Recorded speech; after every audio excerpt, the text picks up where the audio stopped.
तो देखिए भाई और बहनों, वैसे देखा जाए तो हमारा जो विषय है, जिसे हम कहते हैं मित्रता। मित्रता यह हम सब के लिए बहुत ही महत्वपूर्ण ऐसा विषय है। और मैं समझता हूँ कि मित्रता के बहुत बहुत सारे आयाम है। मित्रता को अलग अलग तरह से बताया जा सकता है। मित्रता बहुत गहराई से समझी जा सकती है। उस पर कई सारे प्रवचन भी दिए जा सकते हैं। और जैसा कि आप लोगों को पता है, क्योंकि मुझे मालूम है कि यहाँ जो मित्र है, वो जीएफआर की विनती किए हुए मित्र है या जीएफआर की तैयारी करने वाले मित्र है, शरणगमन गहरा ले जाने की कोशिश करने वाले मित्र है। तो आप जो धम्म मित्र है और जितने भी अन्य सदस्य है, संघ सदस्य है, आप सभी को पता है कि मित्रता या कल्याण मित्रता, यह विषय हमारे लिए हमारे संघ में कितना महत्वपूर्ण है। देखिए, मैं कुछ बातें धीरे-धीरे बताने की कोशिश करूँगा, लेकिन सबसे पहले शुरुआत मैं यहाँ से करना चाहता हूँ कि हर कोई इंसान, फिर चाहे वो महिला हो या पुरुष हो, फिर चाहे वो बच्चे हो या युवा हो, हर उम्र के लोगों को हर एज में एक, जिसे हम कहते हैं नैसर्गिक या नेचुरल ऐसी मित्रता अनुभव में आती ही है। जब हम छोटे थे, बच्चे थे, बालक थे, तभी से हमने मित्रता का अनुभव लिया हुआ है। जब हम युवा अवस्था में आए, तब भी हमने मित्रता का अनुभव लिया है। जब हम जॉब करने लगे, तब भी हमने मित्रता का अनुभव लिया है। और हर क्षेत्र में हमने अलग-अलग तरह की मित्रता का अनुभव लिया है। लेकिन हमारे संघ में जब हम आते हैं, तो वहाँ जो मित्रता का हम अनुभव करते हैं, उसमें और पहली वाली जो मित्रता है, उसमें कुछ कुछ बारे में, यानी कुछ हद तक काफ़ी सारा अंतर होता है। जैसे कि अभी उदाहरण के तौर पर बताया जाए, तो जब हम अ, पहले वाले जीवन में, यानी धम्म जीवन की शुरुआत करने के पहले वाले जीवन में हमारी जो मित्रता होती थी, वह मित्रता कहीं न कहीं एक, जिसे हम कहते हैं, स्वार्थ पर आधारित थी। हम अपने स्वार्थ के लिए मुझे क्या अच्छा लगता है और मैं, मेरा मित्र कौन-सा मुझे वो दे सकता है, किसके साथ मुझे ज़्यादा अच्छा लग सकता है, ऐसे लोगों को हम ढूँढते थे और उनसे ही मित्रता प्रस्थापित होती थी। मित्रता में विशेष बात ये रहती है कि अपने दिल से मिलते हैं, हमारे विचार किससे मिलते हैं, हम किससे ज़्यादा आकर्षित होते हैं, कौन-सा मित्र हमें दिखने में अच्छा लगता है, कौन-सा मित्र हमें बोलचाल में अच्छा लगता है, कौन से मित्र की कौन-सी, जिसे हम कहते हैं, शैली या स्टाइल, वो हमें अच्छी लगती है। इस आधार पर हम मित्रता को प्रस्तावित करने की कोशिश करते हैं। और ये, इसमें कोई गलत है ऐसा नहीं है। ये तो बिल्कुल सही है, नेचुरल है, उस तरह से ही मित्रता धीरे-धीरे विकसित होनी चाहिए। लेकिन मित्रता यहाँ तक ही सीमित नहीं होती। मित्रता को और आगे ले जाना होता है। और जैसा हम देखते हैं कि जब हम संघ में आते हैं, संघ के साथ अपना समय बिताते हैं, आपको बताया जाता है कि आपके जो केंद्र के जो सदस्य हैं, उनके साथ आपकी मित्रता होनी चाहिए। जो अन्य धम्म मित्र है, उनके साथ आपकी मित्रता होनी चाहिए। हो सकता है केंद्र पर आने वाले जो सहायक है, उनसे भी हम मित्रता हमने निर्माण करनी चाहिए। और देखिए, आप में से कई लोगों का यही अनुभव होगा कि जब वो संघ के संपर्क में आए, तो संघ के संपर्क में आने का उनका पहला-वहला जो अनुभव है, वही मित्रता के कारण ही है, ऐसा मैं समझता हूँ। किसी न किसी मित्र ने ही आपको पहली बार बताया होगा कि चलो, यहाँ पर धम्म सीखने को मिलता है। बुद्ध और बाबा साहब के बारे में हमें जानकारी मिलती है।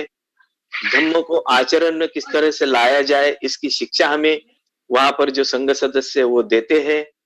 तो ये एक बहुत अच्छा संघ है, जहाँ पर हम एक मानवीय विकास की दृष्टि से धम्म को पा लेते हैं, सीख लेते हैं और उस तरह से हम अपना विकास कर सकते हैं। ये जानकारी आपको कोई ना कोई मित्र देता है। जब कोई मित्र आपको ये जानकारी देता है तो आपको लगता है कि अरे मेरा मित्र मुझे बता रहा है तो क्यों ना मैं भी चला जाऊं। अब ये जो बात है ये मेरे खुद के उदाहरण से मैंने आपको बताई है।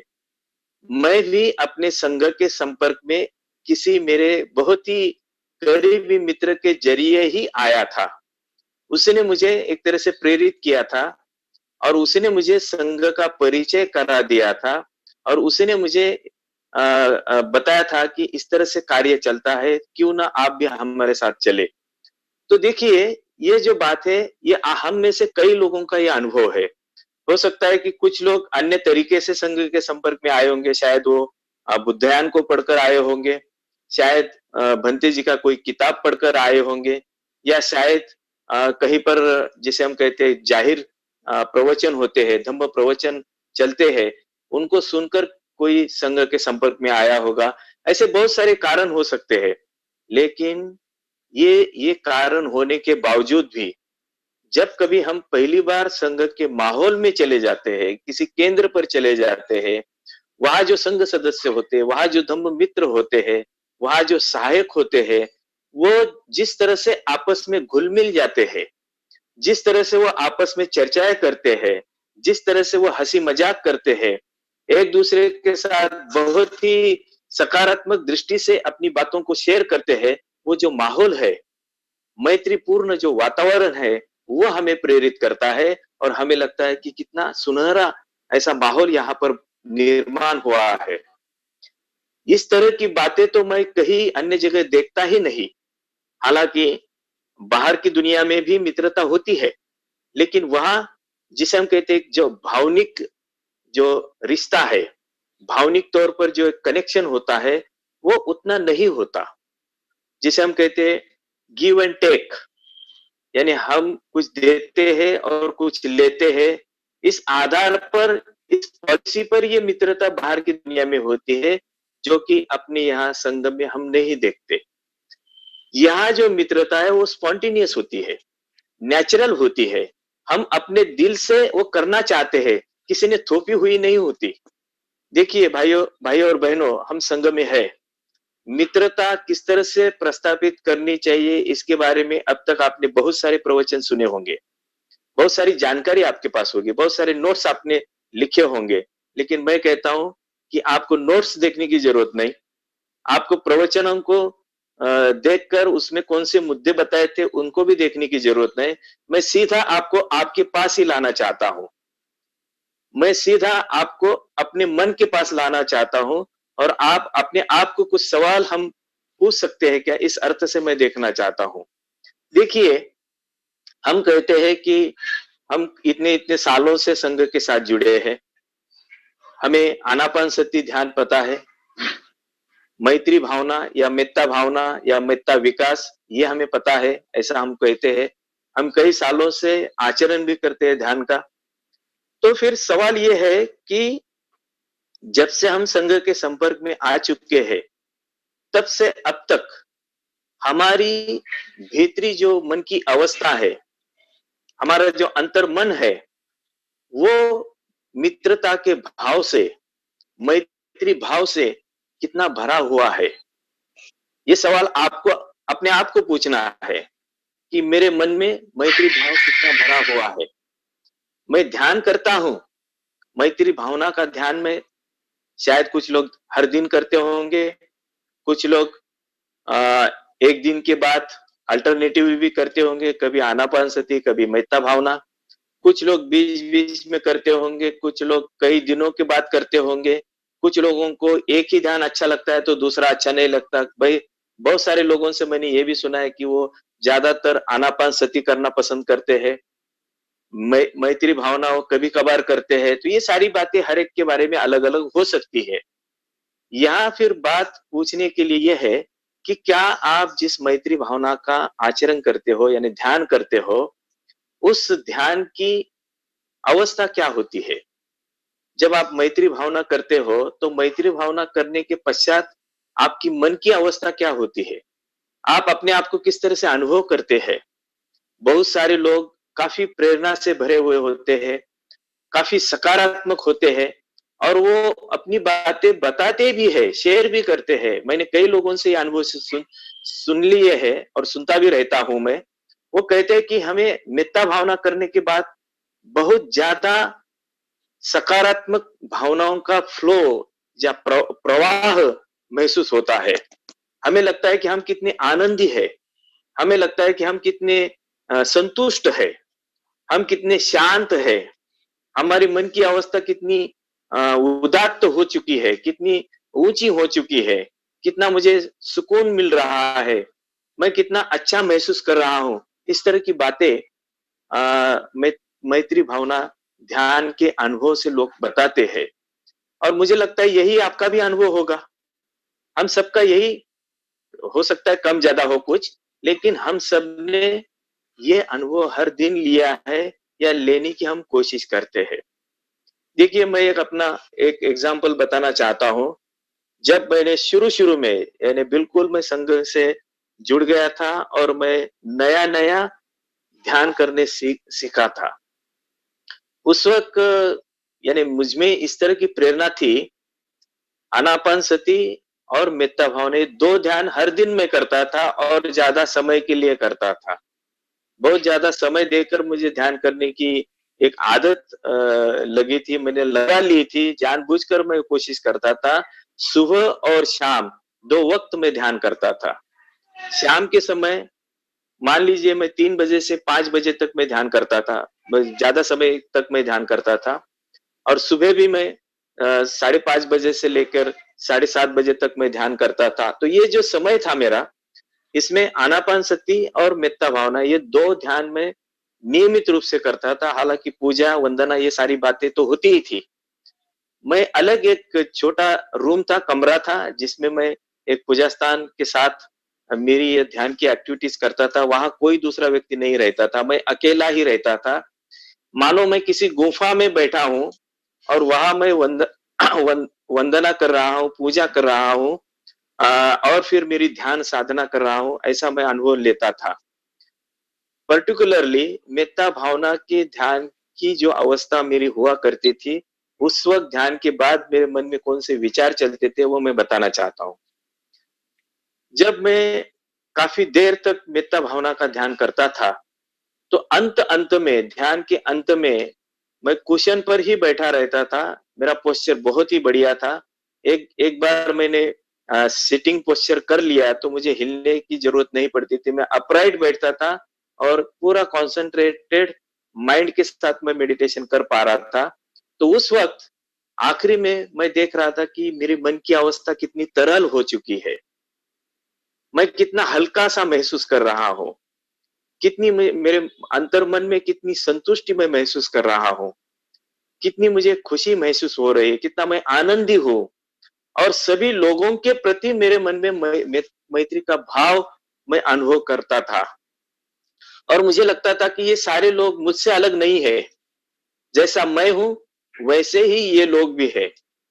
जैसे मेरी भावनाएँ हैं, वैसे ही उनकी भी भावनाएँ हैं। जैसा मैं अनुभव करता हूँ, उसी तरह से ये भी अनुभव करते हैं। जिस तरह के मेरे विचार हैं, उसी तरह के उनके भी विचार हैं। भले ही हम व्यक्ति के रूप में अलग-अलग क्यों ना हो, लेकिन मानवीय जो बातें हैं, वो तो हम सब में एक जैसी ही होती है और उस अर्थ से मैं देखता था कि मुझ में और अन्य लोगों में कोई अंतर नहीं है।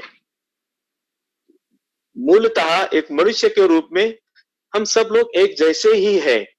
तो फिर मेरे मन में उनके प्रति एक तरह से एक खिंचाव महसूस मैं करता था। मेरे मन में उस तरह की भावना उत्पन्न होती थी कि नहीं मैंने किसी को मिलना चाहिए, किसी को जाकर मैंने समय देना चाहिए, किसी के साथ मैंने वक़्त गुज़ारना चाहिए।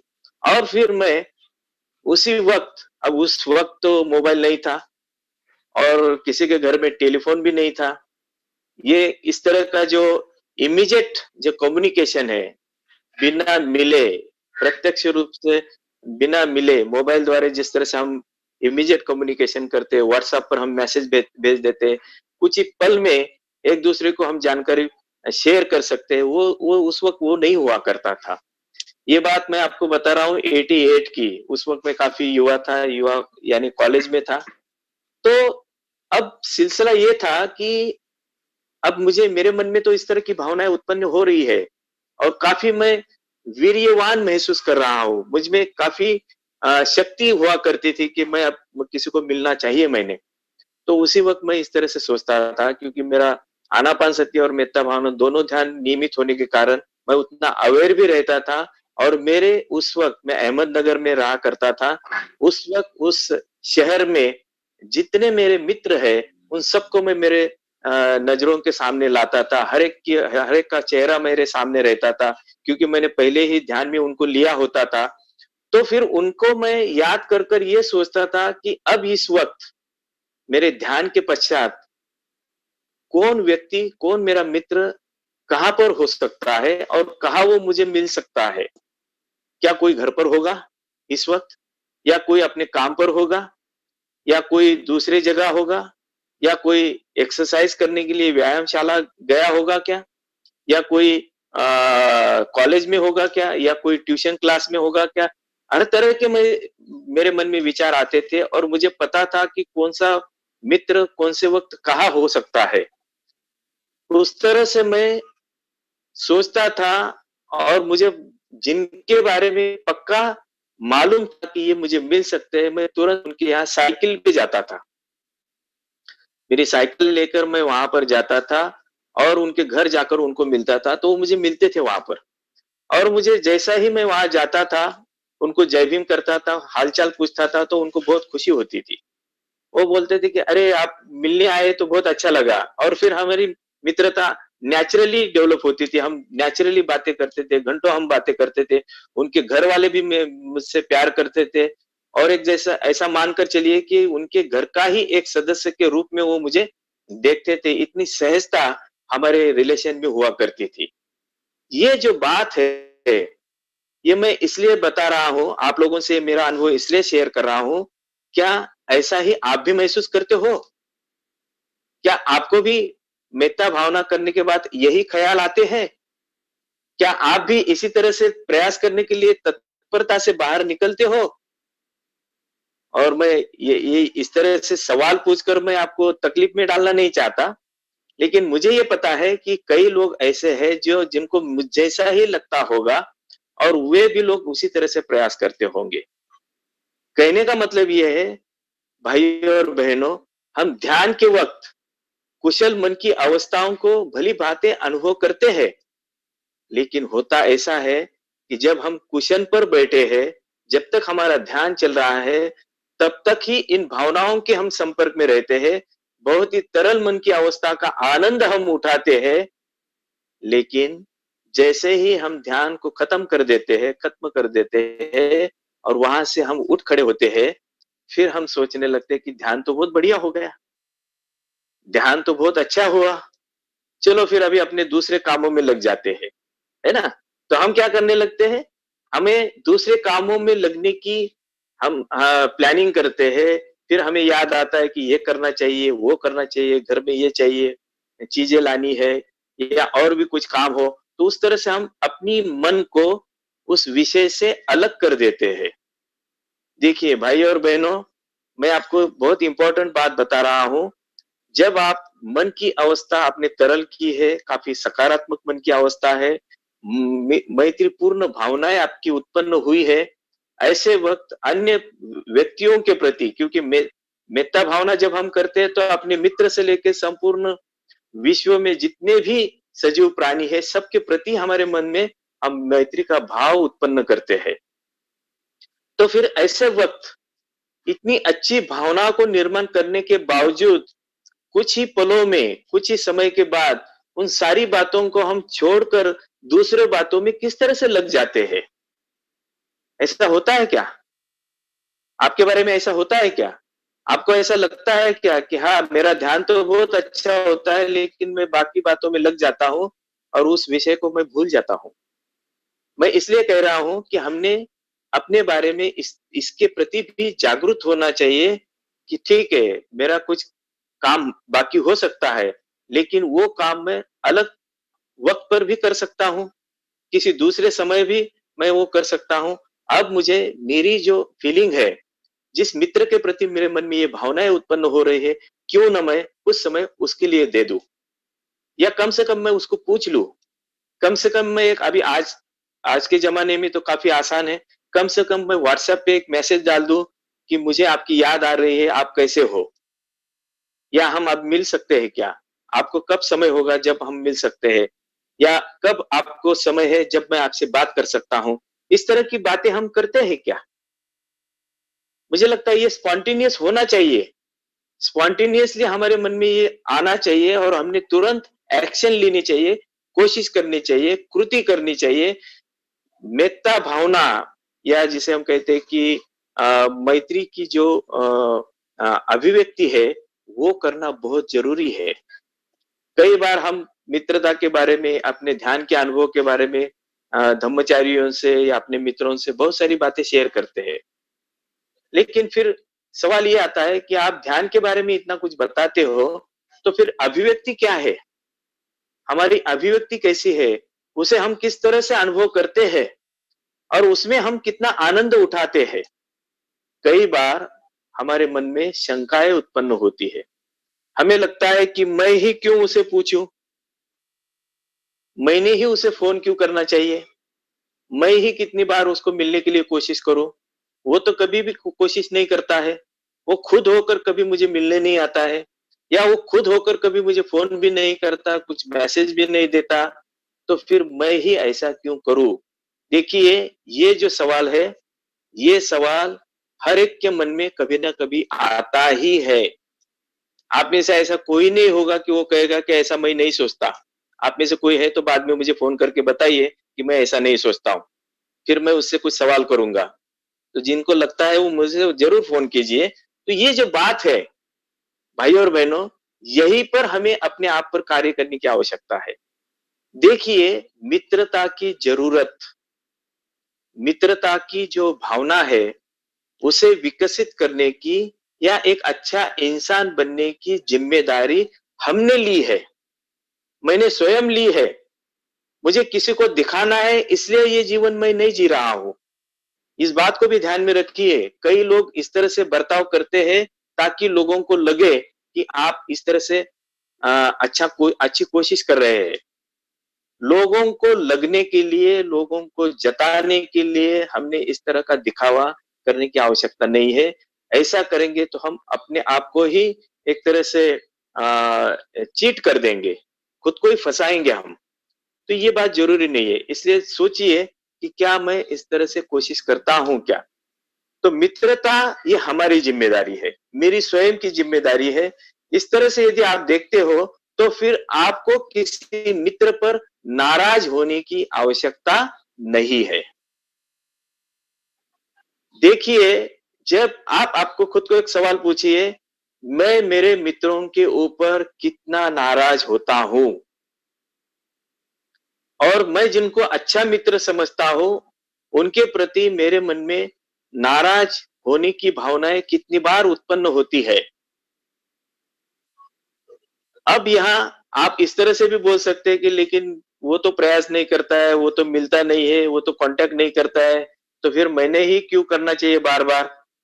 तो मेरा आपको ये कहना है भाई और बहनों, उनको क्या करना है, क्या नहीं करना है, वो क्यों कर पाते हैं, क्यों नहीं कर पाते हैं, उन पर छोड़ दीजिए। हमने अपनी ओर देखना चाहिए और यदि मुझे मेरी ज़िम्मेदारी लेनी है, मुझे स्वयं का विकास करना है, मुझे अपने आप में मित्रता को विकसित करना है, तो मुझे ही कोशिश करनी पड़ेगी। आप कोशिश के लिए दूसरों की राह देखकर समय बर्बाद नहीं कर सकते।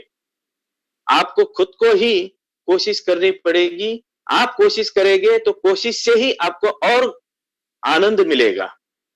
आप केवल मन में किसी का विचार लाते हैं तो भी आपको आनंद मिलेगा। जब प्रत्यक्ष रूप में आप उस व्यक्ति को मिलेंगे, मित्र को मिलेंगे, उसके साथ समय बिताएँगे और भी आपका जो आनंद है वो बढ़ता जाएगा। आपको खुशी दुगनी हो जाएगी।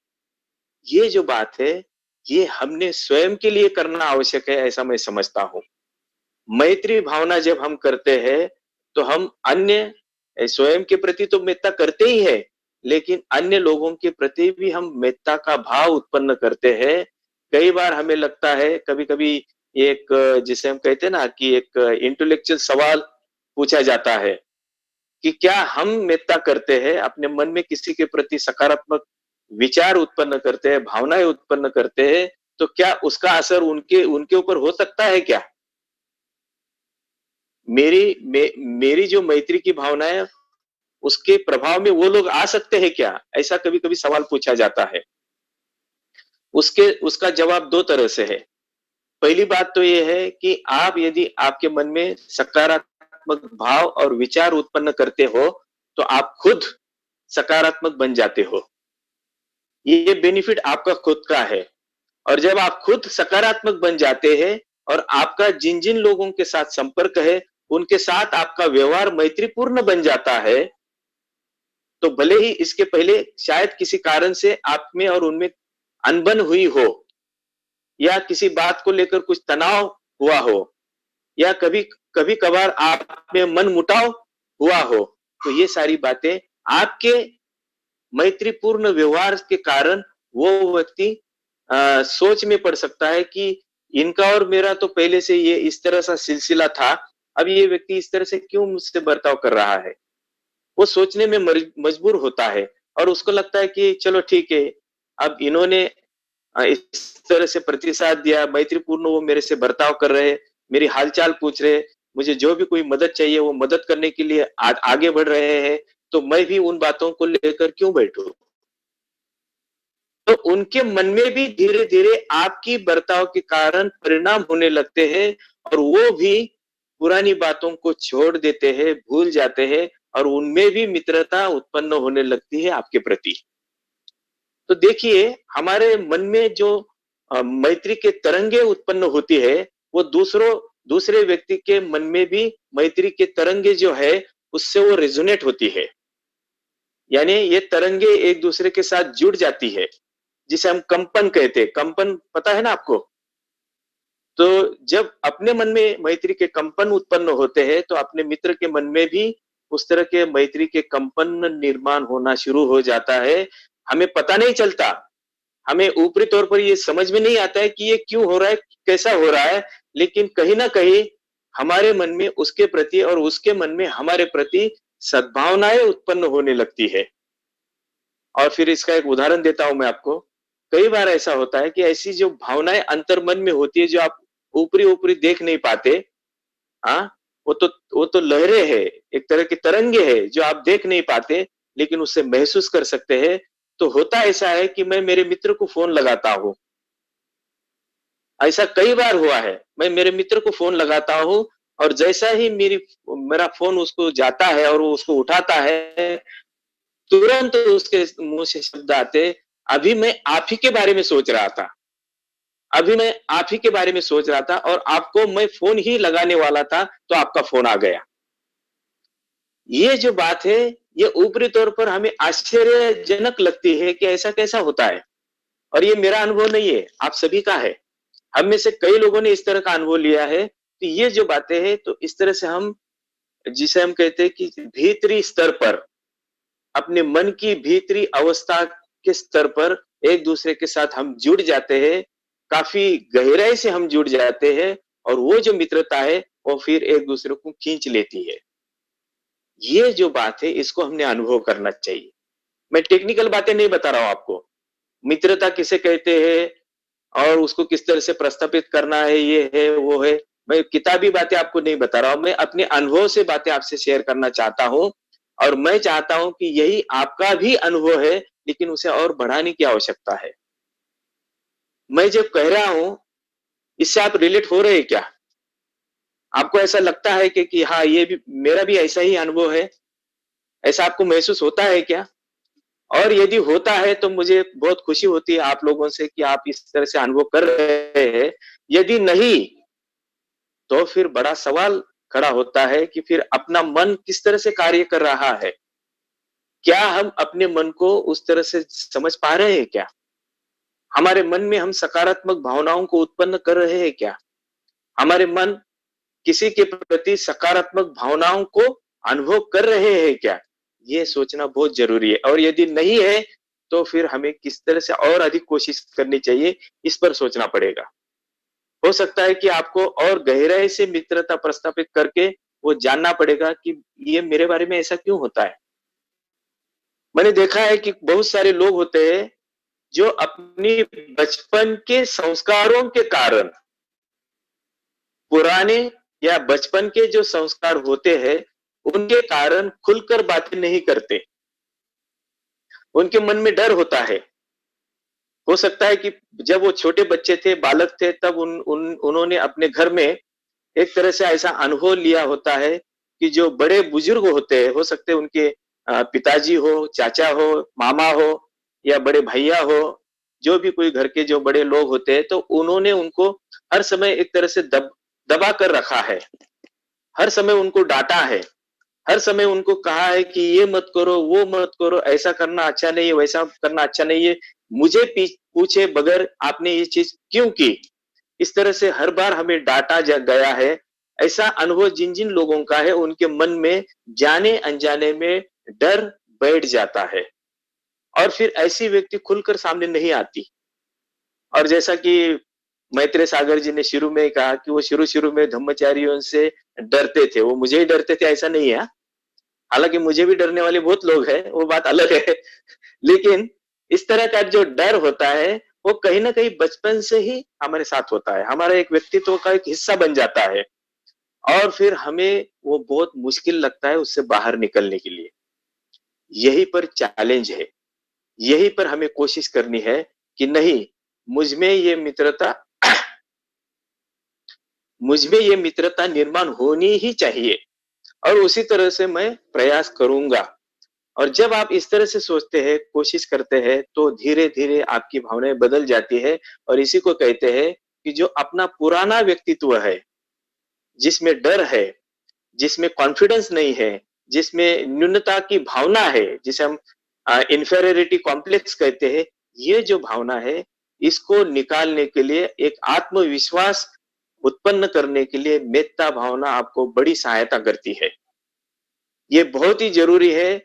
जिस जिस किसी के मन में अच्छी मित्रता है, सकारात्मक विचार है, सकारात्मक भावनाएँ हैं, उसे किसी बात का कोई डर नहीं रहता। क्योंकि वो अंदर से, भीतर से ही वो सकारात्मक है। फिर वो अपने खुले दिल से किसी को भी मिलता है, खुले दिल से किसी से भी बातें करता है, खुले दिल से हँसता है, खुले दिल से वो एप्रिशिएट करता है, यानी जिसे हम कहते हैं पुण्यानुमोदन करना। जो हमारे अन्य मित्र है, जो हमारे केंद्र के संघ सदस्य है, धम्म मित्र है, सहायक है, हर किसी की कोई भी कृति जो उसको भाती है, बस उसी को वो नेचुरल रिस्पॉन्स देता है।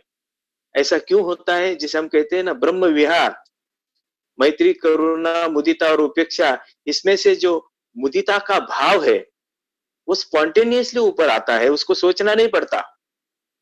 देखिए, आप यदि सोच समझकर किसी का पुण्यानुमोदन करते हो, तो इसका मतलब अभी भी वो स्पॉन्टेनिटी आप में नहीं आई है। यानी नेचुरली आपको फील होना चाहिए कि इनका मैंने अनुमोदन करना चाहिए। इन्होंने बहुत अच्छा काम किया है। इनकी ये कृति मुझे दिल से भा गई है। इनकी ये बात मुझे बहुत अच्छी लगी है। इनका ये व्यक्तित्व मुझे सही में बहुत प्रेरणादायी लगता है। तो ये सारी जो बातें जब भी कभी लगती है, तुरंत हमने रिस्पॉन्स देना चाहिए। उसके लिए रुकना नहीं चाहिए। कई बार हम मन में आता है, लेकिन हम व्यक्त नहीं कर पाते। हम सोचते हैं कि नहीं, चलो बाद में जब कभी मौका मिलेगा, वो जब दिखेंगे मुझे, तब मैं उनसे बात करूँगा। देखिए, हमारे मन की जो भावना है वो स्थिर नहीं होती। वो एक जैसी हमेशा नहीं होती। वो समय के बाद परिवर्तित होती है। आज अभी इस वक़्त जिसके प्रति आपके मन में ये भाव है, यदि आप ऐसा सोचते हैं कि चलो कोई बात नहीं, मैं जब कभी उनको मिलूँगा तब मैं उनसे बात करूँगा, ऐसा सोचकर आप उस भावना को वहीं पर रोक देते हैं और कुछ समय बीत जाते हैं, काफ़ी समय बीत जाता है, जल्दी आपकी मुलाकात नहीं होती है और तब जब कभी आप मिल पाते हो, तब आपको ऐसा लगता है कि अब तो काफ़ी दिन बीत चुके हैं। वो बात तो पुरानी हो गई है, अभी उनको भी याद नहीं होगा। मैं उनको बताऊँगा तो शायद उनको समझ में भी नहीं आएगा, अब छोड़ दो। ऐसा होता है ना? ऐसा होता है ना? हम ये बातें हमारे मन में होते हुए भी उसको व्यक्त नहीं कर पाते और फिर हमें लगता है कि अब क्या बोलने में फ़ायदा है? अब तो अब तो वो मौका चला गया। तो ये जो बातें हैं, मुझे लगता है इस पर हमने कार्य करना चाहिए। इसका मतलब ये है कि जब कभी आपके मन में सकारात्मक भावनाएँ उत्पन्न होती है, किसी के प्रति मुदिता भाव आपके मन में आता है, किसी के प्रति आपको लगता है कि आपने पुण्यानुमोदन करना चाहिए, खुले दिल से करना चाहिए, तो उसके लिए रुकिए मत। हो सकता है कि आप फ़ोन करके भी बात कर सकते हैं कि ये बात मुझे आपसे कहनी है और आप एक्सप्रेस कर सकते हैं। यदि फ़ोन नहीं लगता है, वो बिज़ी है, किसी काम में है, तो आप मैसेज भेज के 2 लाइनें भेज सकते हैं कि ये बात मुझे बहुत अच्छी लगी आपकी, इसलिए मैं आपका एप्रिसिएशन करना चाहता हूँ। 2 लाइनें लिखने से भी उस व्यक्ति को आपके प्रति सद्भावना उत्पन्न होती है।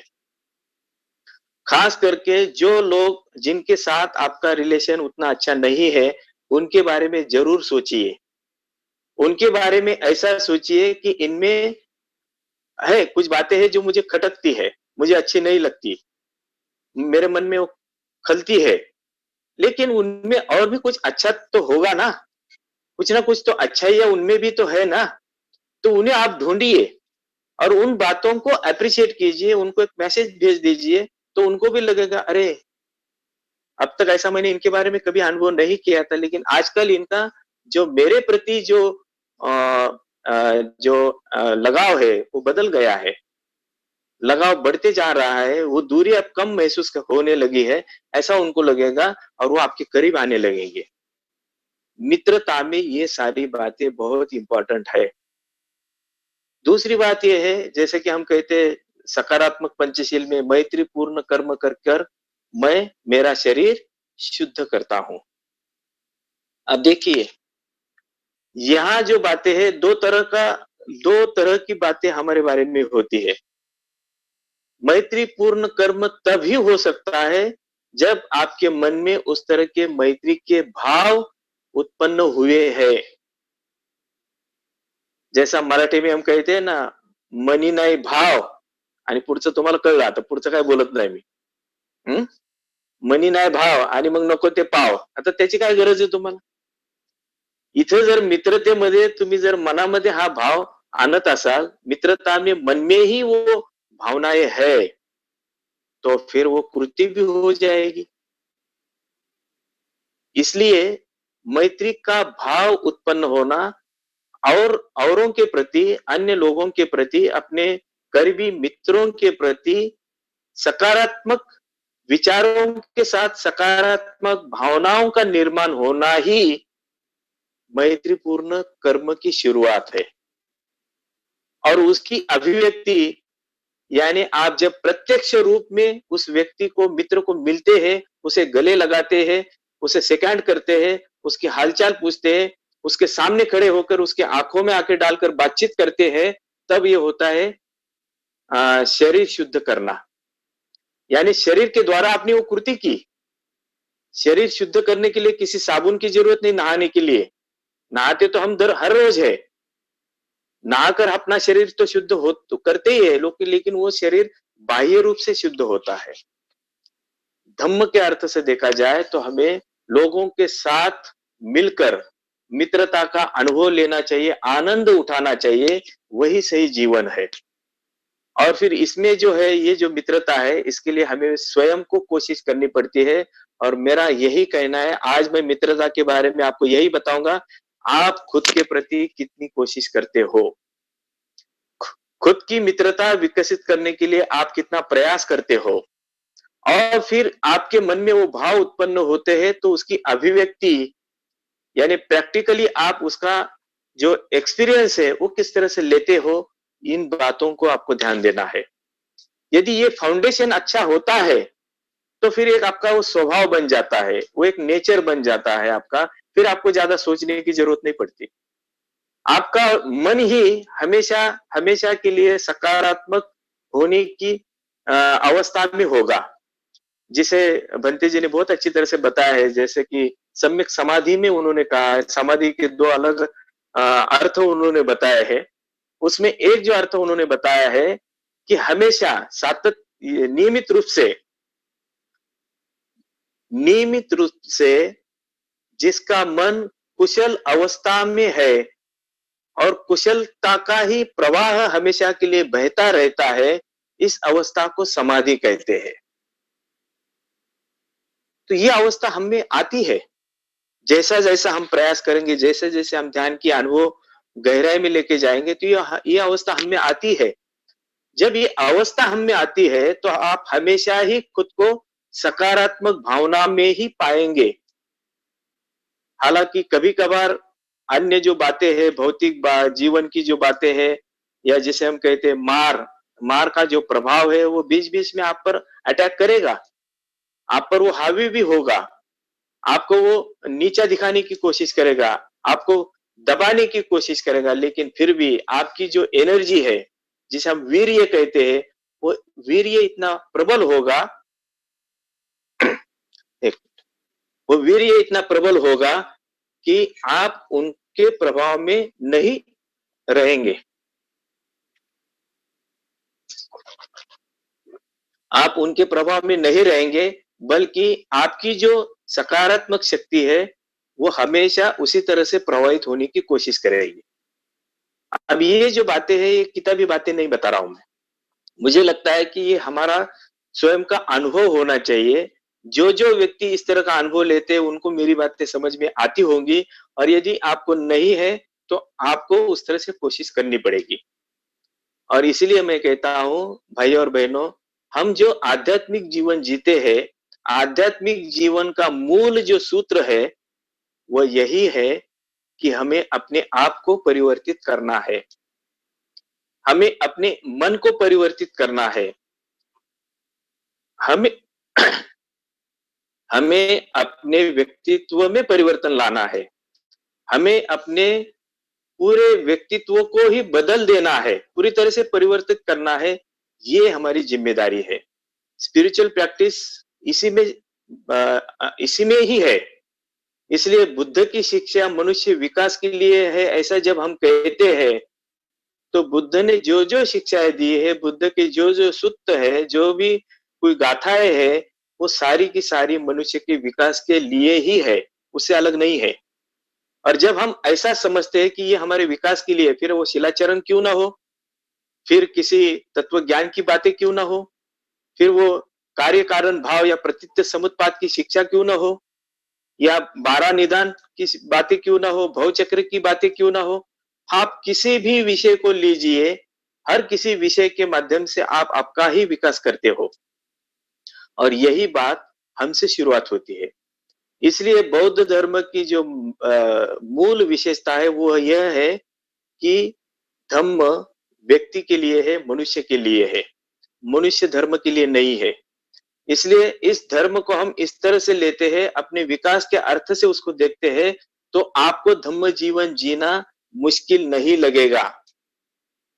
मुश्किल इसलिए लगता है क्योंकि हम उसको अपने आप को लगाकर देखना ही नहीं चाहते और हम इसीलिए नहीं देखना चाहते क्योंकि हमारे पुराने संस्कार इतने गहरे हैं, इतने पक्के हैं कि उन्हें हम छोड़ना नहीं चाहते। हम में हमारे जो पुराने संस्कार हैं उनको परिवर्तित कर पाना हमारे लिए बड़ा ही मुश्किल होता है, लेकिन वो नामुमकिन बिल्कुल ही नहीं है। हम कोशिश करते हैं तो ज़रूर आप में परिवर्तन होगा और अब तक आप में परिवर्तन उसी आधार पर होते आया है। मैं ऐसा नहीं कहता हूँ कि आप में कोई परिवर्तन नहीं है। जब आप धम्म मित्र हो, जब आप जीएफआर के मित्र हो, जब आप धम्मचारी हो, तो ये बातें आप में हुई है। यहाँ तक आपने विकास कर पाया है। इसलिए आगे भी आप कर सकते हो, लेकिन आप कहाँ हैं और किस तरह से प्रयास कर रहे हैं, इस पर हमें ध्यान देना बहुत ज़रूरी है। इसलिए मित्रता ये हमारी ज़रूरत है, हमारे आध्यात्मिक विकास के लिए ये हमारी ज़रूरत है, ये हमें समझ में आना चाहिए, ना कि औरों की ज़रूरत है। हालाँकि जब आप किसी से मित्रता प्रस्तावित करते हो, तो जो लाभ आपको उनकी मित्रता से मिलता है, उसी तरह के लाभ उनको भी आपकी मित्रता के कारण मिलते हैं। इसलिए 2 तरह से चलता है, 2 तरह के लाभ इसमें होते हैं। हम भी पाते हैं और वो भी पाता है। इसलिए ये बहुत ज़रूरी है कि हमने खुद के विकास के लिए, खुद का मन सकारात्मक बनाने के लिए इस तरह से कोशिशें करते रहना ही चाहिए। मित्रता के बारे में बहुत कुछ बताया जा सकता है, लेकिन मुझे लगता है कि कम से कम आज आप जो जो बातें मैंने आपसे शेयर की है, जो बातें मैंने आपसे कुछ सवाल के रूप में पूछी है, उस पर आप चिंतन कीजिए। चिंतन करके अपने आप को लगा कर देखिए कि मैं इस मामले में कहाँ पर हूँ? क्या मैं इस तरह से आनंद ले रहा हूँ? भंते जी एक जगह कहते हैं कि जो आध्यात्मिक जीवन जीने वाला व्यक्ति है, वो वो आनंदी दिखना चाहिए, आनंदी रहना चाहिए। इसका मतलब ये नहीं है कि हर समय के लिए वो आनंदी ही रहे। कभी-कभार वो आनंदी नहीं भी रहेगा, कुछ प्रभाव उस पर इस तरह से आ भी सकता है। लेकिन ज़्यादातर कोशिश यही होनी चाहिए कि आप हमेशा आनंदी कैसे रह सकते हो और आनंदी रहना है, तो मित्रता भावना ही ज़रूरी है। और यदि आप आनंदी नहीं हो, तो फिर आपने खुद को ये सवाल पूछना चाहिए कि मेरे जीवन में, मेरे व्यक्तित्व में ऐसा क्या है, जिसकी वजह से मैं आनंद नहीं उठा पा रहा हूँ? मैं जीवन में आनंद क्यों नहीं रह पा रहा हूँ? मेरा खुद का नज़रिया कैसा है? यानी मेरे दृष्टिकोण कैसे है? मेरे दृष्टिकोण सही है या गलत है? उनको मैंने किस तरह से परिवर्तित करना चाहिए? मेरे रिलेशन कैसे है? मेरे रिलेशन मेरे परिवार के साथ कैसे है? बीवी और बच्चों के साथ कैसे है? घर के जो अन्य जो रिश्तेदार हैं, उनके साथ कैसे है? केंद्र में जितने भी अपने भाई-बहन हैं, उनके साथ मेरे रिलेशन कैसे है, संबंध कैसे है? इन सारी बातों को हमने जाँचना चाहिए। हम क्या करते हैं, अपने रिलेशन जो बिगड़े हुए हैं या जिन किसके साथ अपने रिलेशन अच्छे नहीं है, उसको हम देखना ही नहीं चाहते। देखिए, जैसे कि मान लीजिए कि हमें शरीर पर यानी पैरों में कहीं पर चोट लग गई, गहरी चोट लग गई, खून बहने लगा और फिर बाद में कुछ दिन के बाद उसमें पल्स हो गए और वो धीरे-धीरे बढ़ता ही जा रहा है और उसकी काफ़ी तकलीफ आपको हो रही है, पीड़ा आपको दर्द आपको महसूस आप कर रहे हैं। लेकिन आप उसको साफ करने के लिए कोशिश ही नहीं करेंगे क्योंकि आपको लगता है साफ करने जाऊँगा तो बहुत ज़्यादा जो गंदा है, गंदगी है उसके अंदर, वो बाहर निकल कर आएगी और मुझे ज़्यादा तकलीफ होगी, मुझे दर्द ज़्यादा होगा इसलिए मैं उसको हाथ ही नहीं लगाता। उस पर मैं कुछ कोशिश ही नहीं करता। आप उसे वैसा ही रहने देना चाहते हो, तो क्या वो वैसा ही रहेगा? वो तो बड़ा होगा, उसकी जगह फैलती जाएगी, पूरा वो बिगड़ता जाएगा और एक समय ऐसा आएगा कि वो जो जो फुंसी है या जो भी कुछ है, वो फूट जाएगी, उसमें से जो पल्स है वो बाहर आएँगे और आपको बहुत तकलीफ होगी। ये जो बात है हमेशा हम एक्सपीरियंस करते हैं, इसी तरह से हमारा रिलेशन का है।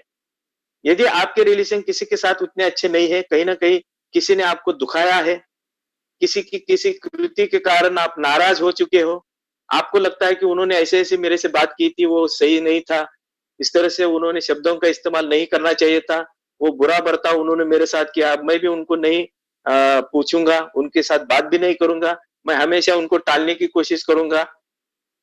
ऐसा यदि आप करते हो, तो इसका मतलब ये है कि आप उनके साथ कभी भी जीवन में मित्रता प्रस्थापित नहीं कर पाएँगे। और जब आपकी उनके साथ मित्रता ही नहीं है या मित्रता बढ़ाने की कोशिश ही हम नहीं कर पाते हैं, तो फिर हम शरणगमन किस तरह से कर रहे हैं?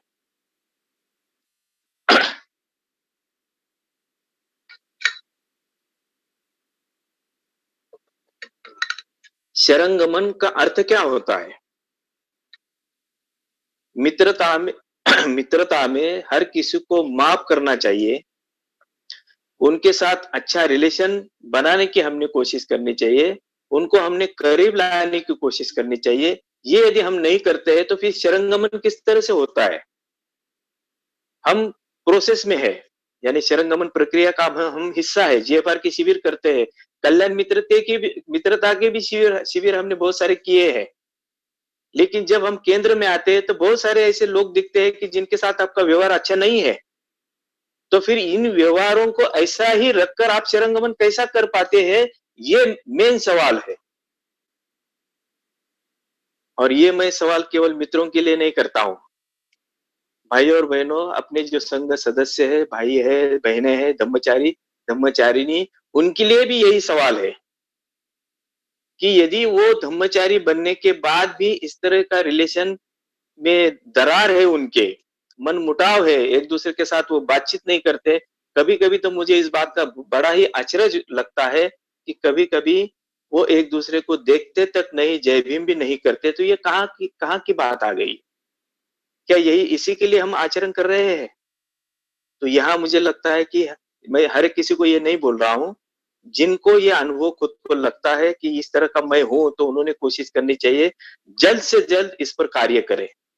जल्द से जल्द इस स्वभाव पर कार्य करें और सबके साथ मित्रता प्रस्थापित करने की कोशिश करें। देखिए, इससे क्या होता है, आपका मन हल्का होता है। आपको किसी के भी बारे में मन में कोई बोझ लेकर जीवन जीने की आवश्यकता नहीं पड़ती। आप एकदम हल्के महसूस करते हैं, आप एकदम रिलैक्स रहते हैं, आप कितना भी काम में व्यस्त क्यों ना हो, फिर भी आप आनंदी रहेंगे। आप हर किसी को मिलते वक़्त आपको किसी प्रकार का कोई बर्डन नहीं लगेगा, कोई तनाव महसूस नहीं करेंगे आप। आप हर किसी को उसी भावना से मिलेंगे, जैसे कि मानो वो आपका काफ़ी पुराना और करीबी मित्र है, इसी भावना से आप किसी को भी मिलेंगे, इस तरह से हमारी कोशिश होनी चाहिए। और मैं समझता हूँ कि संघ इसी के लिए है। संघ की एकता इसी से निर्माण होती है। संघ में जो सुसंवाद कहते हैं, हार्मनी जो कहते हैं, वो इसी से निर्माण होती है। फिर चाहे वो मित्र हो या ब्रह्मचारी हो, हम सब में जो हार्मनी है, वो इसी से निर्माण हो सकती है। इसलिए मूलतः हमें अपने मन पर कार्य करने की आवश्यकता है। अपने मन में सकारात्मक भावनाओं को उत्पन्न करना आवश्यक है। जैसा हमारा मन होगा, वैसा ही हमारा बर्ताव होगा, वैसी ही हमारी कृति होगी और जैसी हमारी कृति होगी, वैसा ही उसका परिणाम होगा। तो मेरे ख्याल से ये सारी बातें आप अच्छी तरह से समझ चुके होंगे। समय को देखते हुए मुझे लगता है कि अब मैंने रुकना